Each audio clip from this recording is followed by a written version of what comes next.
You coming to bed, hon? Yep, honey, I'll be right there. Just gotta turn out the light. Ow! Ow! Ow! Ah! Go! Some things never change. Like your kids always leaving tiny toys on the floor for you to step on.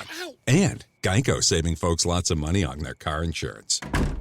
Sweetie, I think I left the downstairs light on. Please don't make me go. 15 minutes could save you 15% or more. The CBS Radio Mystery Theater presents...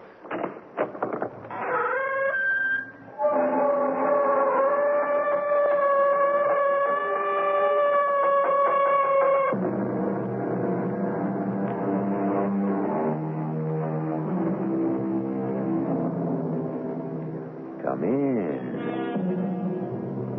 Welcome. I'm E.G. Marshall. This is a love story, pure and simple. Well, perhaps not all that simple. I realize I have a reputation to maintain, so I promise you it will contain at least one surprise. But it is a love story. And it reminds me of one of the greatest sonnets ever written, Elizabeth Barrett Browning's How Do I Love Thee? The end of which reads, And if God choose, I shall but love thee better after death.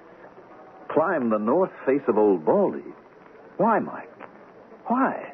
Like the fellow says. Because it's there. Dad, it's something I've always wanted to do. So why not? But not alone, Mike. Not alone. Supposing you slipped or missed a step or... Supposing I did, Dad. Would I be worse off than I am?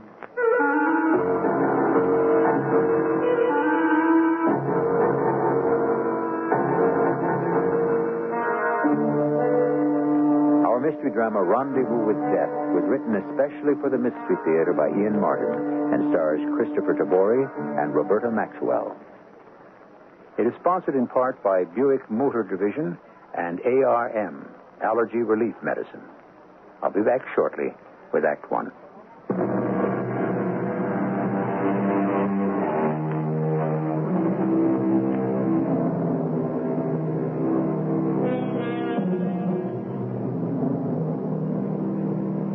We're a country that has always needed heroes. They are tailored, of course, to our changing customs, and we are a country of change.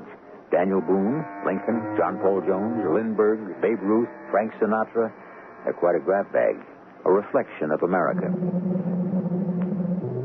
Mike Thurston was one of the chosen. In a football-conscious era, he had done all the right things, picked the right college, the right team, became a sports glamour boy. He was blond, tall, shaped like a wedge, and a quarterback. The other side of the coin was quite different. First of all, Mike Thurston was a very solid, likable, real Joe. And second, but that's the story. An interesting situation's been developed. The Big Ten Conference, as you all know by now, is settled.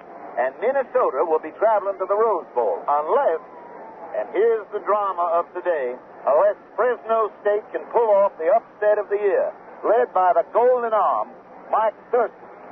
He is a story tailored for headlines. An unsung hero from a small college, Mike Thurston is challenging mighty USC. Now, score 17-12 in favor of USC. There are 38 seconds left.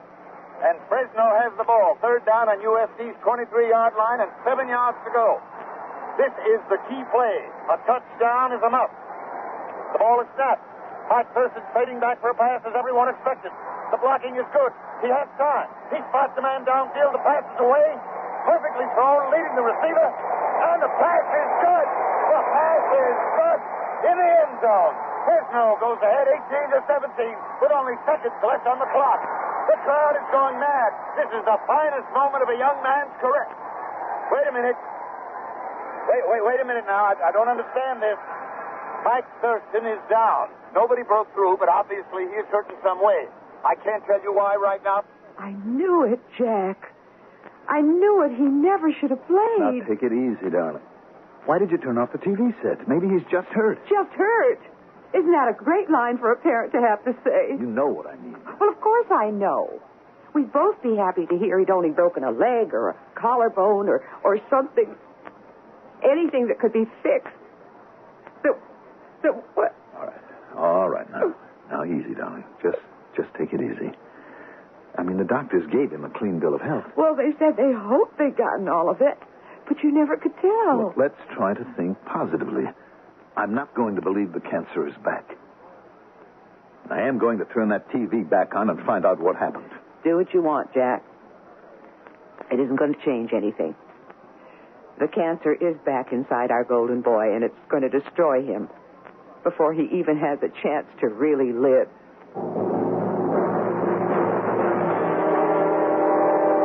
Hello, Dr. Baxter. Mrs. Thurston, Mr. Thurston. How's Mike? Can we see him? Yes, of course. He's fine. He's sitting up and eating like a horse. What happened to him, Doctor? Well, that's something we're going to have to talk about, but not right now. Maybe right now is just when we should talk about it, Dr. Baxter. Well, I'm not sure that this It isn't anything new. It's something all of us have been living with. Well... Don't hesitate, Doctor. I'm as braced for it as my husband. All right. When Mike came in here 4 months ago, as you know, the problem seemed simple. He had some moles on his neck, which we recommended should be removed as pre-cancerous growths. And you examined him. Mm-hmm. And at that time, as you remember, we had to postulate that we were facing a possible melanoma. That terrible thing that spreads. Yes, Mrs. Thurston. Well, we're facing it now. And there's no way to stop it. Not that we know of. He's so young. It can't be.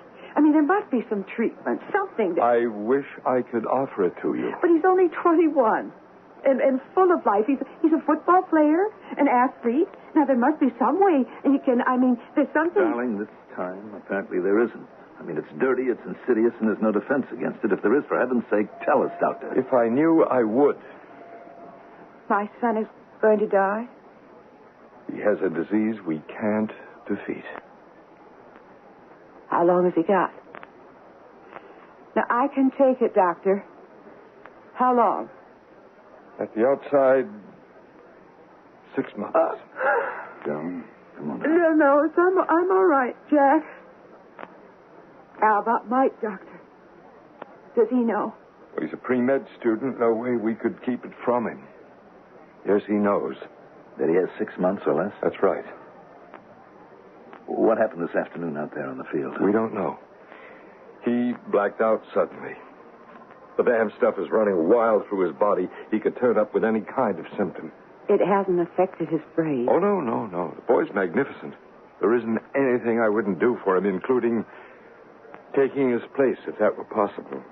I have never in my life known anyone who has more right to live. Oh, I'm sorry. Forgive me. What a stupid thing to say. No, on the contrary. It was a lovely thing to say. The only thing is, it's wrong. Apparently, he doesn't have the right.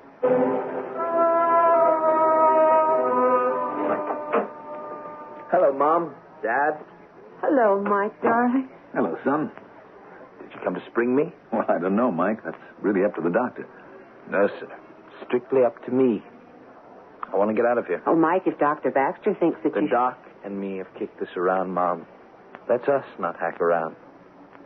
Hasn't he leveled with you? Yes, Mike, he has. So, no hearts and flowers. That's the way it is. I want to make the most of what I got left. Dad, you remember that summer I spent with Frank and Robert Herman in New Mexico in the Sangre de Cristo? Yes? I really dug that. My own horse, shoeing him, taking care of him. In the saddle at least half of every day. And the mountains, all that. In some ways, it was the best time I've ever spent in my life. And now, come on, you two. We can't freeze every time any of us think we've said the wrong word. Mom, Dad, please. Oh, yes, it's a raw deal. But crying isn't going to change it. Can we just forget what's going to happen? Try to make the best of what's left before it does. Dad was the greatest. Somehow he backtracked and dug up the Hermans, whom he hadn't seen for years. The ranch they had sold years ago. But Dad bulldogged it and came up with the new owners, who fortunately weren't planning to be there for the summer. The college year ended, and I was still pretty good, just dropping a lot of weight. I graduated, and we took off for Truchas, a little town in New Mexico that was closest to our ranch house. You're sure it's okay, Paul? Oh, sure, of course. I mean, the damn place is pretty isolated, you know. It's 25 miles down hairpin mountain roads to Santa Fe and the nearest hospital. Jack, forgive me, but what difference does it make? The hospital isn't going to help, except make it easier on you. Well, what about Mike, to make it easier on him? You did say there would be pain. No, I said there can be pain. I've already prescribed pills for Mike that'll help. Not all the way. Nothing works all the way at the end. And if it gets that bad? Well, then just call me. I'll fly in, do whatever I can to make it bearable. It's a hell of a thing, isn't it? He hasn't been in to see me for a couple of weeks. How's he feeling? I suppose that's the most heartbreaking thing of all. Except for all the weight he's lost, he's just bubbling with enthusiasm and what I'm tempted to call good health. Paul, do you suppose... Jack, what can I tell you? The biopsies are the same. Nothing has changed. It'll go along from day to day, and suddenly, out of the blue, it'll all be downhill. We can only pray that once the turning point comes, it'll be fast. I'm sorry. I feel like an executioner. I think we all do. I wish to God I knew some way to fill up the last days to make some part of it all seem worthwhile. I think Mike himself is creating that possibility. Just go with him, let him squeeze everything he can out of the end of his life and find his own meanings. Just be sure he has enough pills to dull the agony if it comes.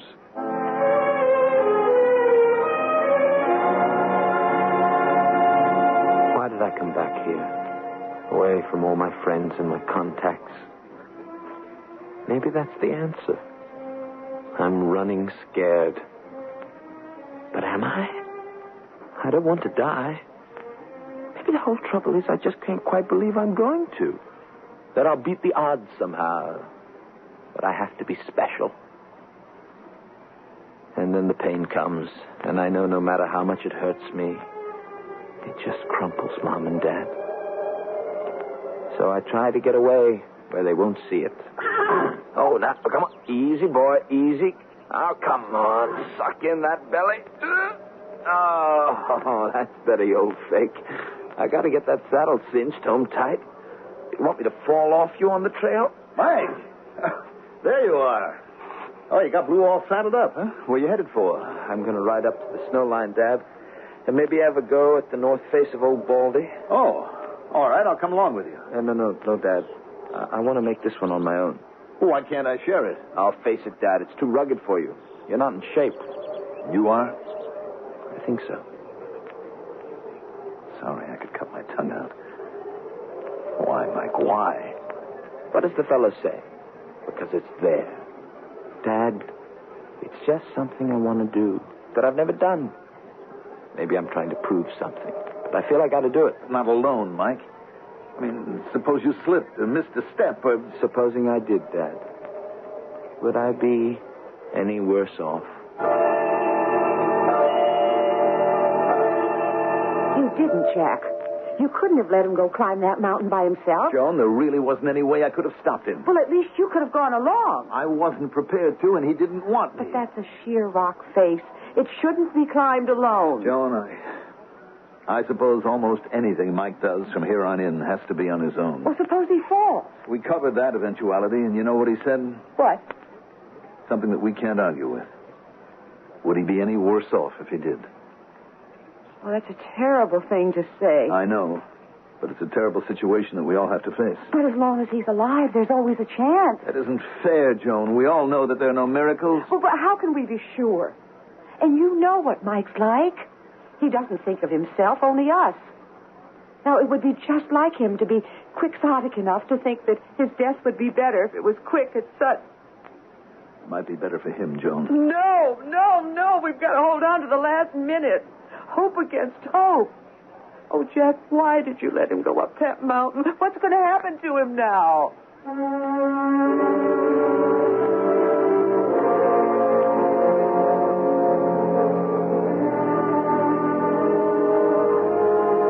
depressing subject for a story, no question. There is little good to be said of death, except that it is certain and will come to all of us. But how and why and with what dignity and revelation is another question entirely. This story has only begun, and as I suggested in the beginning, its subject is not death, but love. I shall return shortly with Act Two.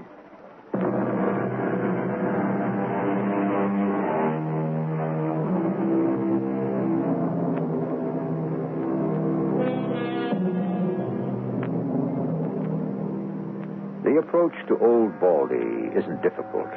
Above the tree line, you are still only on the shoulders, and when the snow begins, there is one frozen esker which can be traversed on horseback across a deep valley. Once across that, to reach the last 1,500 feet of that 12,000-foot peak, if you circle it to the south, you can ride all the way to the summit.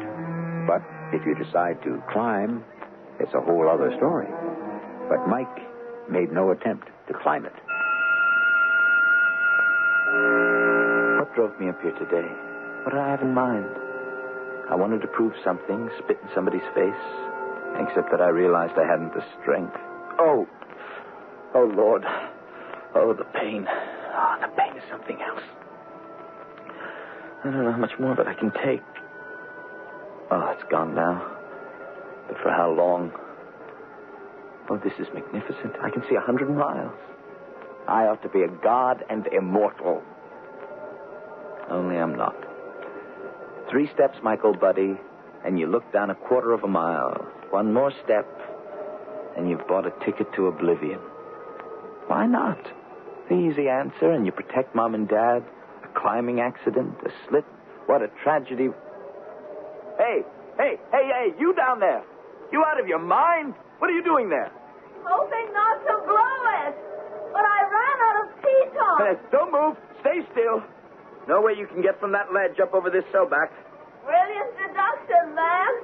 That's why I was just waiting for you to come along. Extend a helping hand. Unless you have something else in mind. If I did, it's out of it. Oh, I'm so brilliant. Why didn't I bring some rope? Because you weren't planning to climb. Just maybe to do what? There's no time for small talk. I'm with you all the way. Look, I'm taking off my shirt, rip it up, and make a rope out of it. You tie off your climbing rope to it, and as soon as I haul up your rope, we'll walk you over the turtle back like you were a fly.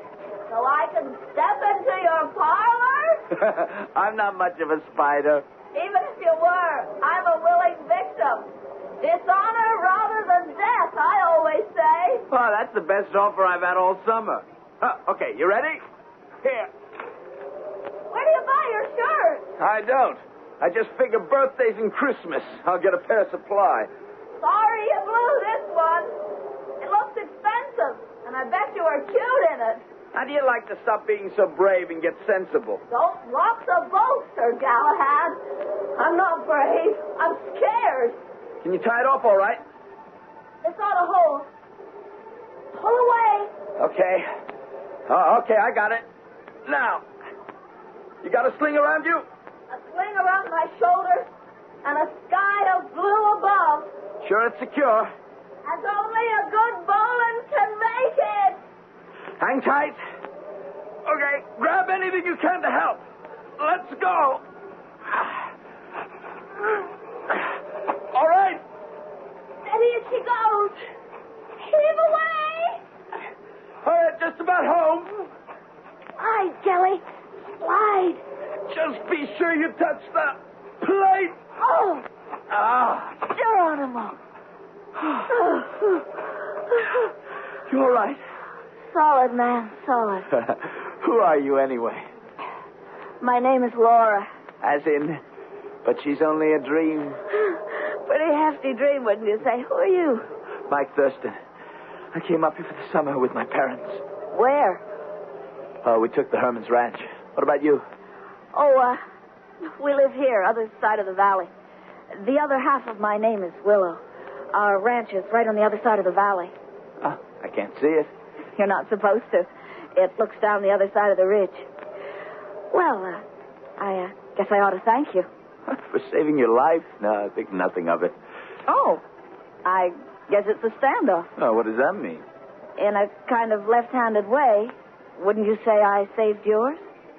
Well, that's a funny kind of thing to say. Forget it. Thanks for the lift. I guess it's time for me to split. No, wait, hold on. Yeah, I'll walk you down the mountain. We don't follow the same trail. Well, maybe not up until now. But you don't think I'm going to let you get away that easy. You want to see me again? You know it. I'd like to see you again, but... Well, but what?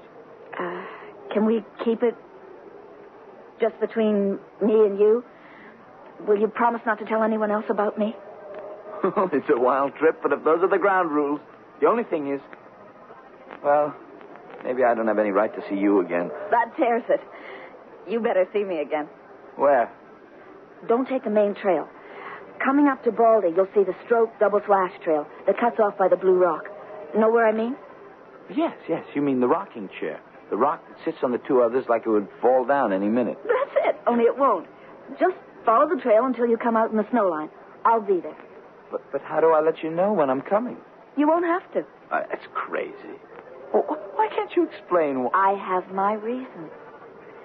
If you want to see me again, try it my way. You'll see. It'll turn out all right. Okay. It's just...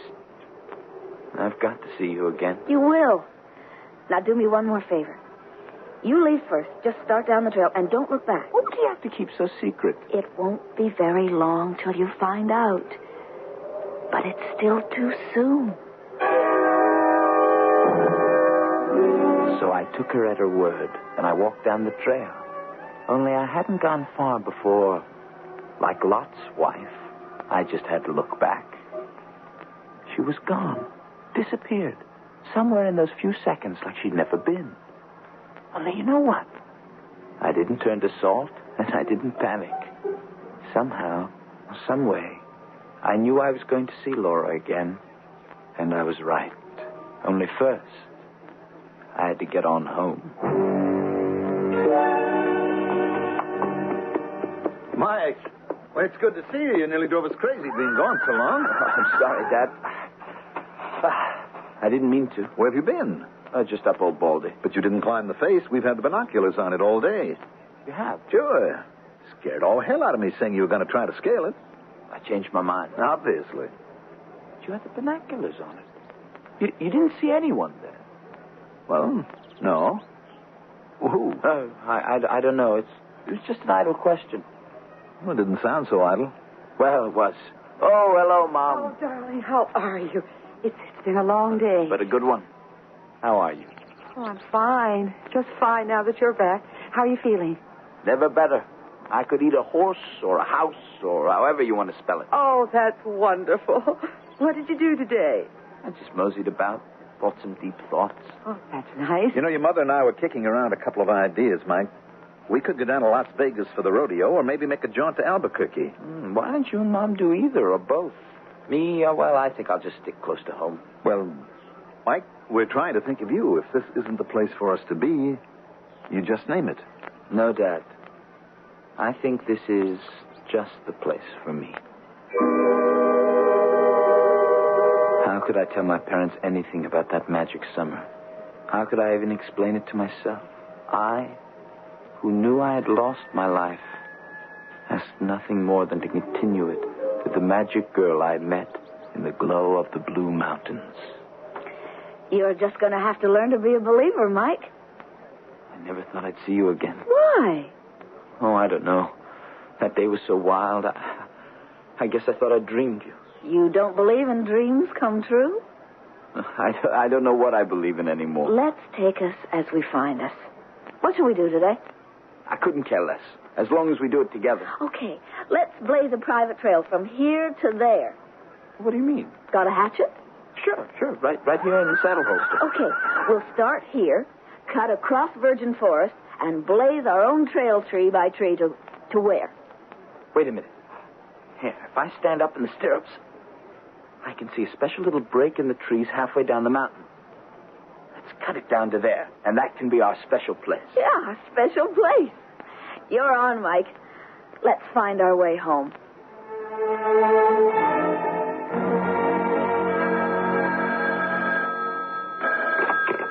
Hello? Dr. Baxter? Yes? Oh, Paul, it's Jack Thurston. Oh, Jack. Well, what is it? Bad news? No, the very opposite, Paul. Mike is... Well, he's lost a little weight, but outside of that, I'm afraid to say it, Paul. Say what? I have never seen him in better health in my life. I mean, frankly, it scares me a little. That's why I'm calling you. Well, I'm glad you did. You say there's no substantial weight loss? That's right. Well, how about pain? He never complains. Well, that doesn't necessarily mean anything. No, but I guess I can tell you something that does. Well, tell me. He isn't using the medication you gave him, Paul. He hasn't touched it. He doesn't seem to need it. I mean, something magic seems to have happened. Paul, do you think that... Don't ask me that, Jack. Not at long distance. I wouldn't dare to raise your hopes without... Without what? Well, Jack, look, it's a busy week for me, but I'll make time. Can I fly up there, spend the weekend, maybe? Sure, you could come into Santa Fe. I'll drive down and pick you up. Oh, wait a minute, I got a better idea. I'll rent a car in Santa Fe and drive myself up. Make it seem like an offhand kind of thing. I'll fly out tonight. I ought to be able to join you for lunch tomorrow. Expect me then. My love to Joan.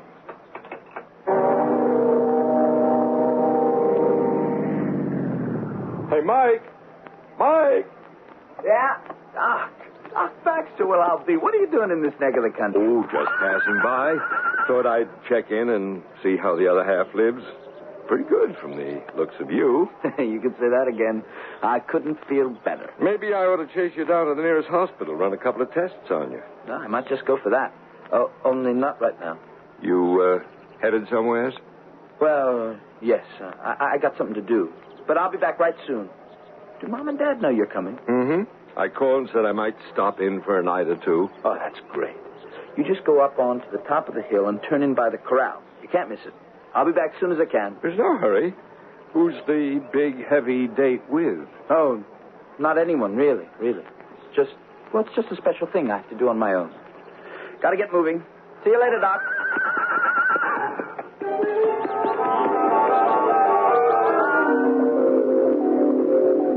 Yeah, these mountain roads are a little rough, Joan. Sorry I got here late. I met Mike right down the mountain a bit. Doesn't he look fabulous? Does indeed. I've never seen him look happier. Or healthier. Paul, do you think that there's a chance that some miracle... No, I'm scared even to allow myself to think of it, but I do have to agree with Joan. Something's happened, something wonderful. Don't you agree? I wouldn't want to raise any false hopes. The physical thing we'll check out thoroughly. But one thing I do know. There's something lifting that boy's spirits halfway to the sky, and I think I know what it is. He's in love. In love? With whom? A girl, I'd expect. Paul, there isn't a girl his age within 15 miles of here. The only other hill on Grass Mountain is Art Chalice's hut up the slope, and he's not there. No one is, except for an abandoned house I looked at on the other side of the valley when we were planning to come up here, and that's a no condition for anyone to live in. And yet, you know now that Paul mentions it, I think he's right. He's never mentioned anyone to you? No. When I go on down for the mail today, I'll have to ask the skipper at the country store if he knows about anyone. Something awfully strange going on here that I think we'd better look into.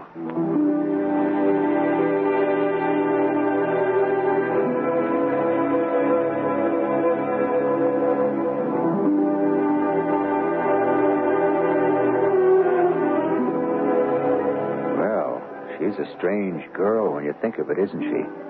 Laura Willow. And it's been a strange relationship between a boy who knows he has no future and a girl who seems to live only for the present. I wonder what this strange will-o'-the-wisp's past.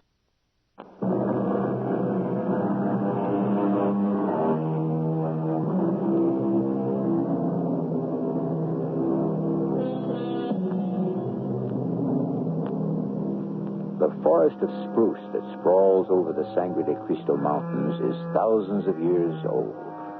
It is a tangle of fallen trees and undergrowth too thick for passage, except where state trails have been cut, cleared, and maintained.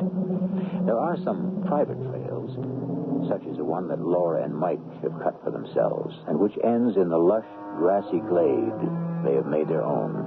At the moment, they are lying on their backs, side by side, gazing up at a clear blue sky. Sure you don't want some of this chow I lugged along? No. Drink? Coffee? Cola? Water? No sale. You're a funny one. Don't you ever eat? I have eaten in my day, boy. I've never seen you. Maybe I have bad table manners. You couldn't do anything ugly if you tried. I hope not. Hey, come on down. What do you live on, really? Cloud 9. You're far out, you know it. But not out of sight. I wish you could never be out of my sight. I'm not going anywhere. But I am. Mike, maybe it's time for us to... No, not yet. I can't. Let's just keep it the way it is. Something private, just for us. Nobody else a part of it, and we're a part of nothing else but just this. You and me, and just being together. That's what I want to talk to you about. No. Let's change the subject. This place, we ought to give it a name. How about the Secret Mesa? It isn't really a mesa, is it? Okay. Laura's Lee. How does that grab you? I hope you don't think of me as a siren. You weave a lot of magic, woman. I couldn't have passed you by. You're kind of a wizard yourself, man.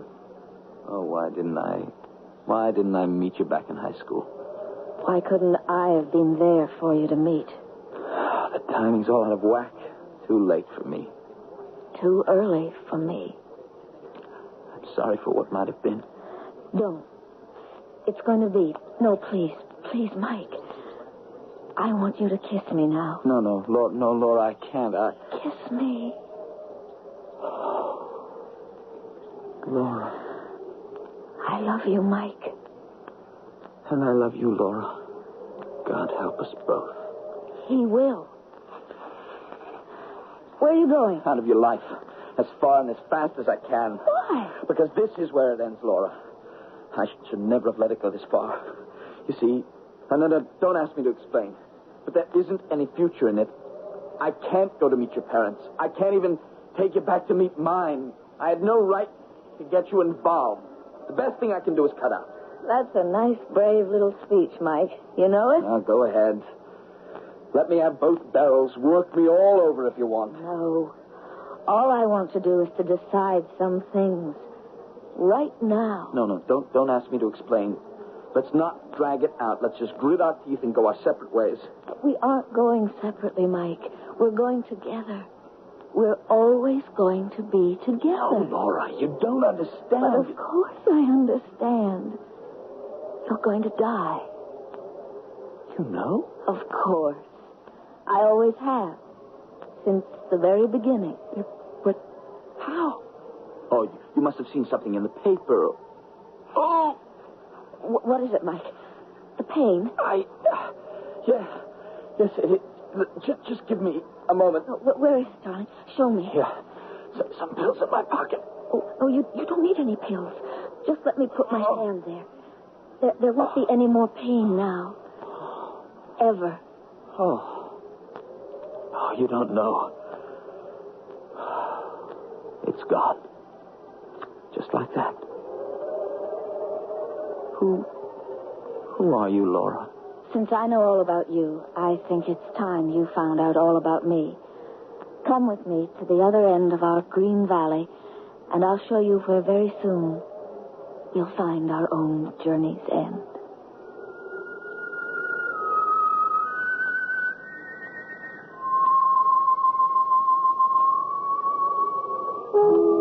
It's all so beautiful and so hard to believe, Laura. It won't be, darling, when we come into our own. So this is where you grew up and spent all those 20 years of my never knowing you. I was a skinny little girl with sort of buck teeth. You wouldn't have liked me then. Oh, no, I'd have loved you no matter when I met you. Oh, no. I was shy. Scared of my own shadow, that's why. No. That's all past and done with. Poor darling. So long. I would have waited 100 years just knowing you would come. I'm sorry it took so long. You had to have time to grow up to me, my darling, so we could have our own eternity together. I've got to go now. I've got to see Mom and Dad. Will you tell them about us? How can I? How could I make them understand? I think there will be a way. We'll see. Just hurry back to me soon. I'll be waiting. Goodbye, Laura. No, not goodbye. Never goodbye. Just till we meet again. I'll count the minutes. Mike? Yes? You will come back. I'm afraid to be alone again. Oh, I'll come back. Nothing will keep me away. I'll make sure of that. If I have to, I promise I'll come for you.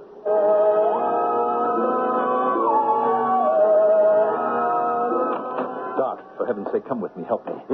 Well, what is it, Jack? It's Mike. Over this way. When I drove up, he was just sitting on his horse, hanging onto the pommel and swaying. I just got out of the car in time to catch him as he fell. Around the corner of the barn. Was he in pain? No. It was more like a man in a dream. Oh, good Lord. Look at him. Is he dead? Quiet a moment. No. His heart's still beating. He's feverish. I don't like the look of that. What?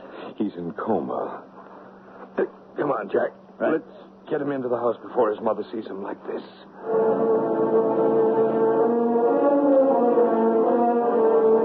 I suppose this is the beginning of the end, Jack.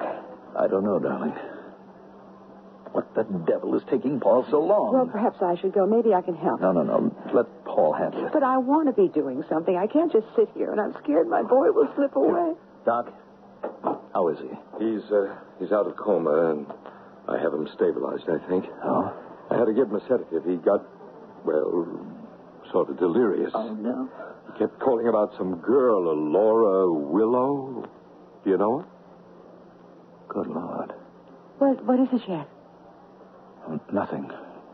Don't lie to me, please. Whatever it is, I want to know about it. Well, did he say anything else about this girl, Paul? Well, it was disjointed, of course, just mumbling to himself. But apparently my guess about him was right. He's been seeing a good deal of this Laura Willow over the summer. The reason I had to knock him out was because he insisted on getting out of bed to go to her. Said she was waiting for him. Well, he's obviously madly in love with her. In love? Seeing her all summer, and he never told us. Why, Jack? Well, he may have been... I don't know, under the circumstances, since he couldn't have told the girl the truth about himself. Well, what am I saying? If that was the girl, he couldn't have told her anything. How do you mean? Because... If you'd rather be alone together... No, Paul, it isn't that. It's just that... Look, I didn't pay much attention at the time. Skipper likes his little jokes. I thought he was pulling my leg. Jack, I wish you would come right out with it. Well, it was because of Paul's conclusion that Mike hadn't been off on these jaunts of his alone. When I got to the store, I asked Skipper if there was any young woman about, any girls about Mike's age. Well, why did you ask, Mr. Thurston? Well, it was something I had on my mind. My son, Skipper. I got a sort of notion that maybe he was squiring some local belle. Don't know who it'd be unless he wanted to cross the divide all the way down to Peckett's Lodge, where they got some dude ladies. It's pretty far. Nigh on to 25 miles. Oh, I doubt if it's anyone from there. I don't suppose there could be anyone. Only house outside of where we're staying is right here at Skipper's Corners, and Art's empty one up the hill, right? It's about the size of it. Well, certainly nobody could be living in that old abandoned place across the valley from us. That old Willow place? Oh, Lord, no. Place has been abandoned near 20 years, ever since Judd killed himself after his daughter died. Unless, of course, your son is gone and took up with a ghost. What do you mean? Well, you know how folks talk. They say moonlight nights, in particular during the summer, folk meet up with Laura Willow picking columbines up beyond the snow line to put on her own grave, some say. She was a mighty pretty little thing, for she smashed herself all up, falling off the north face of old Baldy's hair. An accident? Well, that's what some said. Other things have been said, too. Folks whisper and all. Her mother had been dead a good while. Judd and she were alone. He was a man with a lot of juices. Some said he wouldn't leave her alone, so she stepped off that high place. A decent girl and all, and kind of a shy one. Judd just killed herself in remorse. Well, you know how people talk. But they do say she still wanders. Maybe your son met up with her. Is it? No, I don't. What did you say the girl's name was again? Pretty as a picture she was. Ashamed to die so young. Her name was Laura Willow. The same name as Paul heard Mike say. Was that the name? Yes, Jones, no mistake. He kept saying it. And she's been dead how long? 20 years. Well, how could Mike...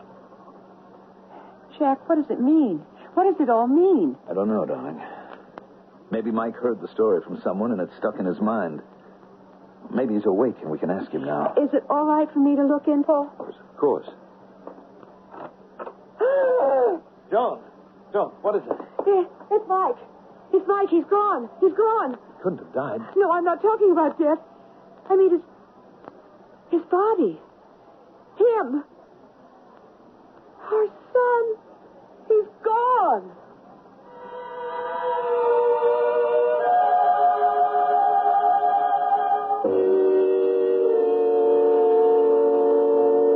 The body of Mike Thurston was never found.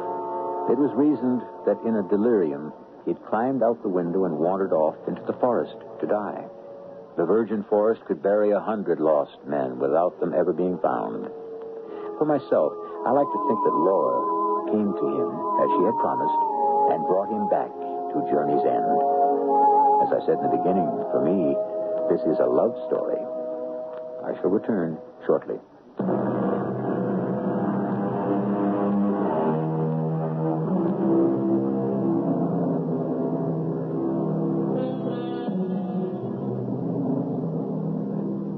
In the course of the search for Mike Thurston, his mother and father visited the remains of the Willow home.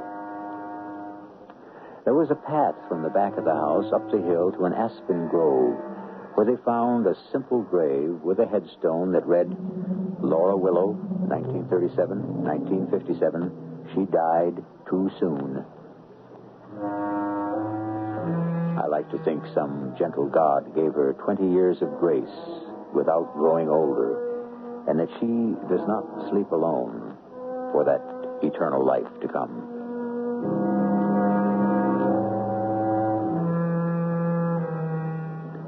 Our cast included Christopher Tabori, Roberta Maxwell, Mandel Kramer, Arnold Moss, and Ann Petoniak. The entire production was under the direction of Hyman Brown. Radio Mystery Theater was sponsored in part by True Value Hardware Stores. This is E.G. Marshall inviting you to return to our Mystery Theater for another adventure in the macabre. Until next time, pleasant dreams.